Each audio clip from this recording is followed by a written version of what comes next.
Welcome to RAW Confession. If you like crazy, unbelievable stories, make sure to subscribe and hit the bell so you don't miss them out. Let's hop into today's story. One evening last week, my wife seemed to want to have a conversation. After dinner, we moved into the living room to talk, where we could be more comfortable. Jim, that's my name, you're going to hear about this sooner or later, and you might as well hear it from me. That was an eyebrow-raising way of starting a conversation. Our sister-in-law, Susanna, told your brother today that she was going to take a week's vacation with a man who she works with. She says it's an exit trip that she just can't pass up, so she wants him to give her a hall pass. I was stunned, although I was relieved that it wasn't my wife telling me right to my face that she was going to run off and cheat with another man. Your brother told her that it was unacceptable, that he would not allow her to cheat on him like that. She gave him the usual rationalizations for how it would improve their marriage, how it wasn't really cheating, and that if he would just keep his little ego under control, this would be nothing more than a short break in their marriage, and she would return to be an even better wife to him. As soon as she mentioned my sister-in-law Susanna telling my brother to keep his little ego under control, I spaced out into a memory from years before I met my wife, when I was taking college classes and in a relationship with a woman who I thought would be the love of my life, my soulmate, my one and only. I'm Jim Hundle, spelled just like the famous composer, but alas, not related. I was not trying for a regular degree in college. I was just taking classes that would help in my musical career. Nor was I trying to become a world-famous musician. I really didn't have some of the tools, like large or very fast, flexible hands for piano. On the other hand, I was, even then, making my living as a musician. That meant a lot of different little jobs and always looking for new things to do for the almighty dollar. There were 2 churches that I played for each Sunday. They held services at different times. One, I played traditional church music on an organ, and the other, where I played on a keyboard with a Christian band that played up-to-date Christian rock. That was a lot of fun. I also accompanied choir practice at the more traditional church in the middle of the week. The Christian rock group rehearsed together on a different evening. I accompanied voice and instrumental students at the college. A lot of small things, making about $10 per hour. Which was pretty good money for a musician just 20 years old who hadn't even finished a degree. I wasn't working long hours a week, but at my rate, I could afford not to. But some of my biggest money makers were playing bassoon and making a circuit of 30-minute musical appearances at over 55-year-old adult communities and independent living facilities. I didn't charge a fee for those performances, I just took tips. I also sold CDs of the music that I performed, as well as other pre-recorded pieces. Sets of piano music, I had hundreds of pieces recorded in my home studio, both piano and synthesizer. I could sound like a solo piano or like an orchestra. Those CDs cost me about 50 cents to make, labels and cases included, and I sold them for $10. I created new ones every time I made my circuit, usually 4 times a year.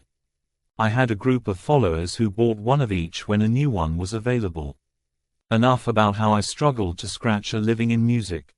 How did I meet the expected love of my life? It was at the college. I was playing bassoon with the orchestra.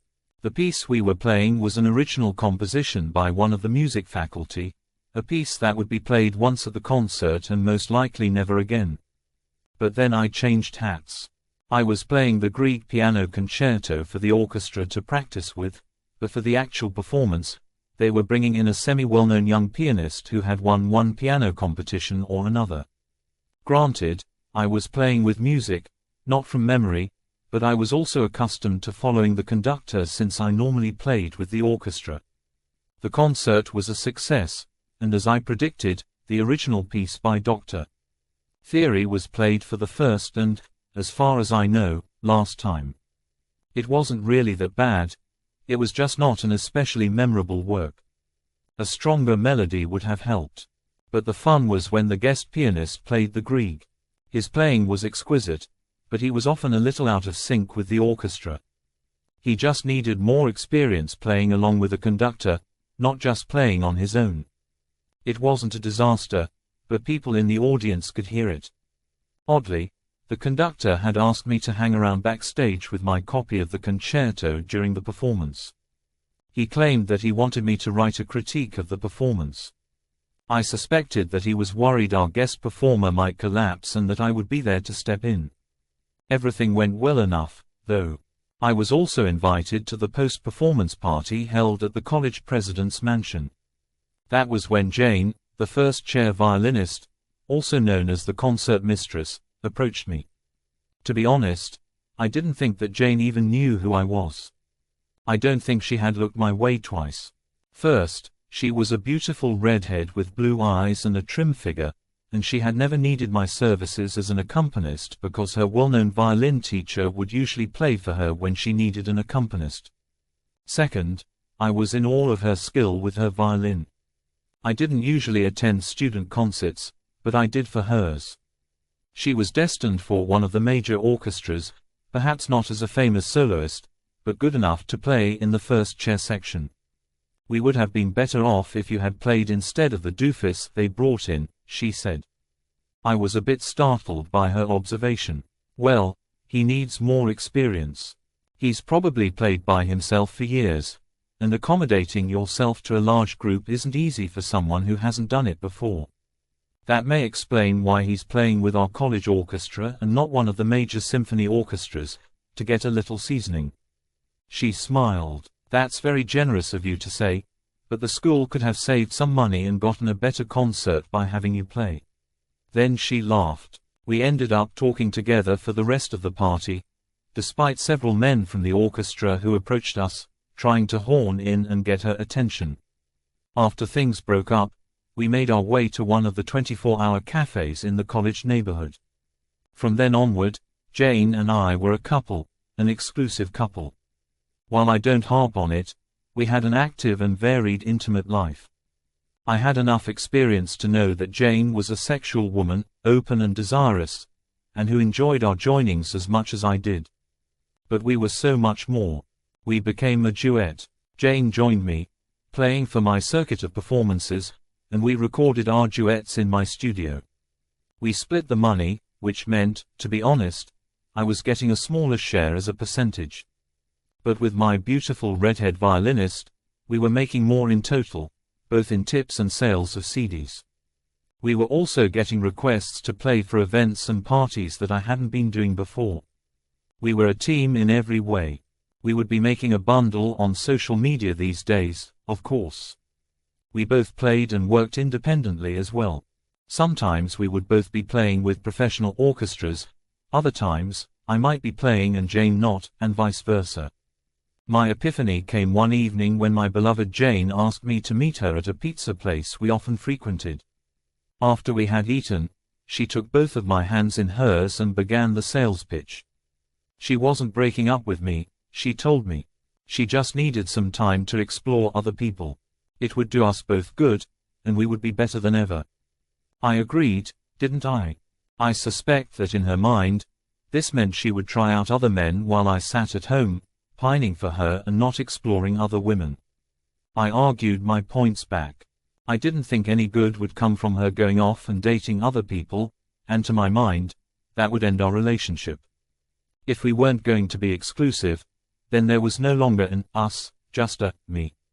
At some point during our discussion, meaning her telling me what she was going to do, inevitably came the line, "Don't let your delicate little ego force us to split up. I'll come back and still be there for you." As soon as she told me not to let my little ego interfere with her plan for the future, I went silent. Then, I excused myself and left. Thank God we weren't living together, so I could go back to my place by myself. When I thought about what she had said, my internal alarm bells were going off to high heaven. Keep my little ego in check. Indeed. What is a person's ego? It is their self-image, the way they see themselves, their skills, their strengths, their very being. In my case, I saw myself for what I was. An adequate musician with more hustle than most of my contemporaries, a decent-looking guy who had never had a lack of women in my life. Most of the time, like Jane, women would initially approach me.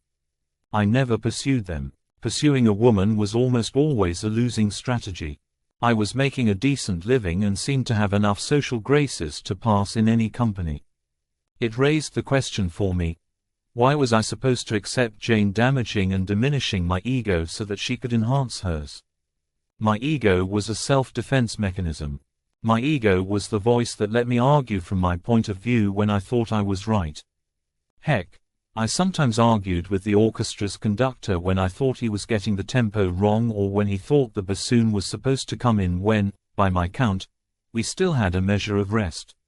My ego let me take a stand on things, both big and small. But my ego was also sturdy enough that if I was corrected and had been mistaken, I accepted the correction and moved on. By the time I went to bed that night, Jane had tried to call a couple of times, but I just let them go to the answering machine without listening to them. I always kept the volume on the machine low and often completely off, so when calls came in during times when I was giving lessons, they wouldn't interrupt. I didn't know if she had indeed followed through and gone out with whoever she had in mind. By that time, I had lost any curiosity about it. Maybe it was telling that I was more worried about who I would get to replace her when I started my next round of performances at the old folks' communities. I had about 3 weeks to find her replacement and get together for enough rehearsals to put on a satisfactory performance. In addition, to really make money, I needed to have time to put together music on my digital audio workstation and turn out some CDs. By the next morning, I had my solutions ready. I knew a flutist who was, like me, always scrambling for money. She was a great flute player and very quick to pick up new music. On top of that, the flute is a C-based instrument, just like the violin, and played in roughly the same range. I wouldn't even have to adjust or rearrange the music we were going to play. The flute player I had in mind was named Monique, and she answered the phone when I called. At least she knew who I was. I told her that I had a potential music deal to make, if she was interested. She was. We met at lunch at a small cafe not far from the music building of the college. All the music majors knew where it was. We got there a bit before the lunch rush, and I explained what I was doing.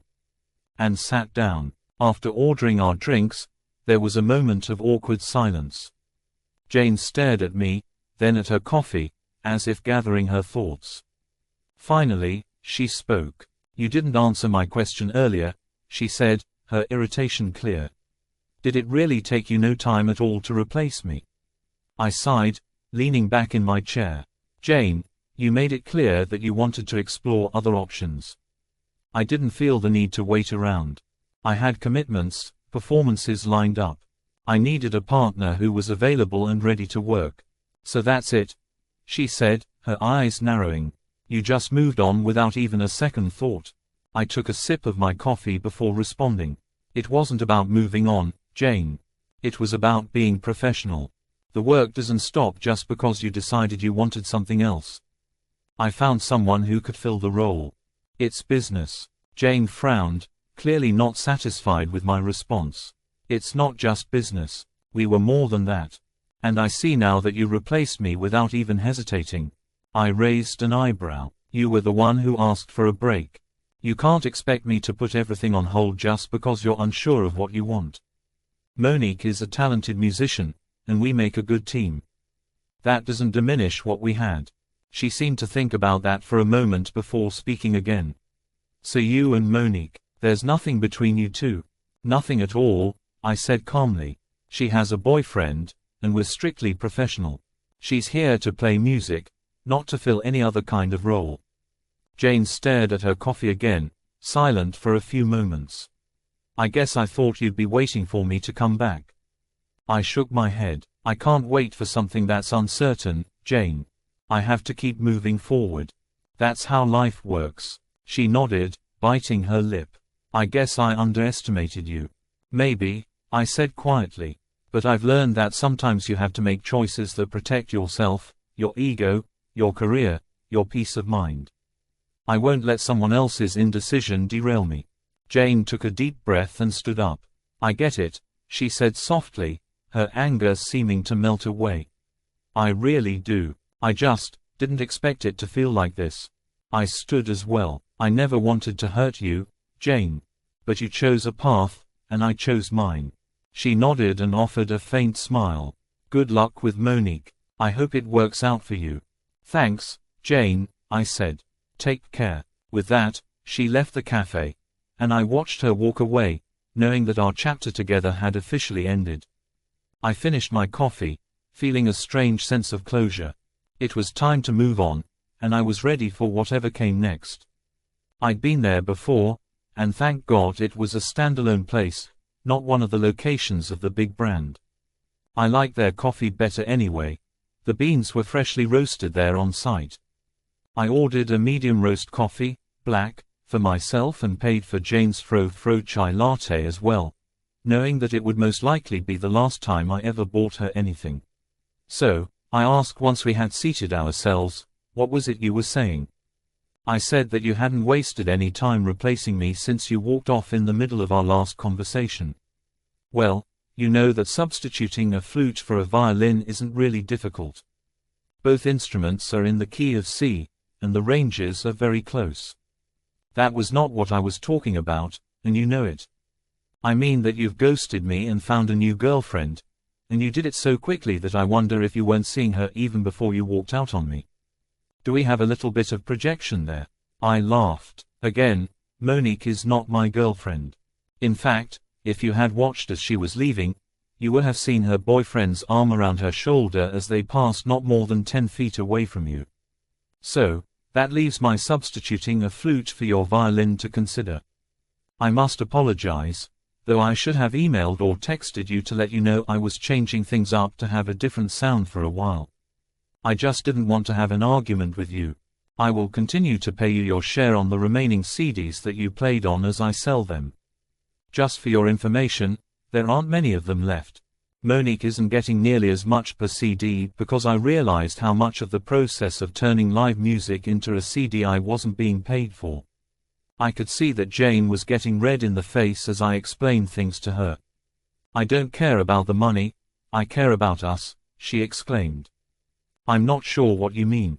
I told you at the time that if you started going out with other men, that would end the us, and it would become you and me. I'm not sure if it would make a difference, but have you gone out with the man or men you were so keen on seeing? She didn't reply, but her eyes, looking at the table and not at me, gave me my answer. Okay, so why are we talking at all? I asked her, truly curious. Well, we should still be seeing each other. Just because I need to satisfy my curiosity doesn't mean we have to split up. I know your ego is probably hurt because I didn't want to be completely exclusive, but that doesn't mean we've really lost anything in our relationship. I imagine that if my eyes could bulge out like a cartoon character, they would have at her delusional little speech. So today you were counting on the forgiveness is easier to get than permission sort of ploy. I chuckled a little at my own wit. I sat there quietly for a moment while I took another long sip of my coffee and considered my reply.